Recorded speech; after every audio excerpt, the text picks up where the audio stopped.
Hello viewers, ఈరోజు మనం తెలుసుకోబోయే స్టోరీ పేరు నమ్మక ద్రోహం. ఒక పిచ్చుక తన పిల్లలతో కలిసి ఒక చెట్టు పైన గూడు కట్టుకొని ఉండేది.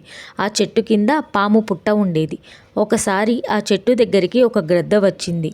తనకి కళ్ళు సరిగా కనబడవని, బయట బ్రతకలేకపోతున్నాను, నీ పిల్లలకి కాపలాగా నీ గూట్లోనే ఉంటాను, నీ పిల్లలతో పాటు నాకు కొంత ఆహారం పెడితే చాలు, ఇంకా ఈ జీవితాన్ని ప్రశాంతంగా చాలిస్తాను అంటూ ఏడ్చింది.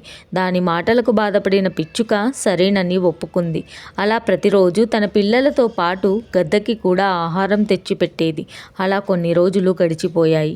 ఆ తర్వాత ప్రతిరోజు పిచ్చుక పిల్లలు ఒక్కొక్కటిగా మాయమవ్వడం మొదలైంది. పిచ్చుకకి ఏం అర్థం కావడం లేదు. గద్దని ఇదే విషయం అడిగితే తనకి కళ్ళు సరిగా కనబడనందున తనకేం తెలియదన్నది.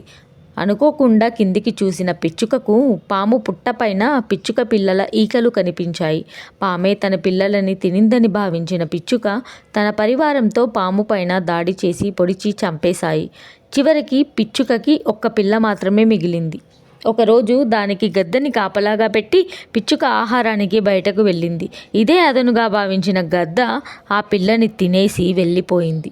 ఇంటికి వచ్చిన పిచ్చుకకి తన పిల్ల గద్ద కనబడలేదు. దానికి విషయం అర్థమైంది.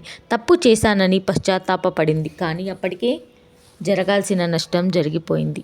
సో ఫ్రెండ్స్, అందుకే అంటారు ఎవరిని అంత గుడ్డిగా నమ్మకూడదని. ఈ స్టోరీ మీకు నచ్చినట్లయితే లైక్ చేయండి, షేర్ చేయండి, సబ్స్క్రైబ్ చేయండి. Thank you.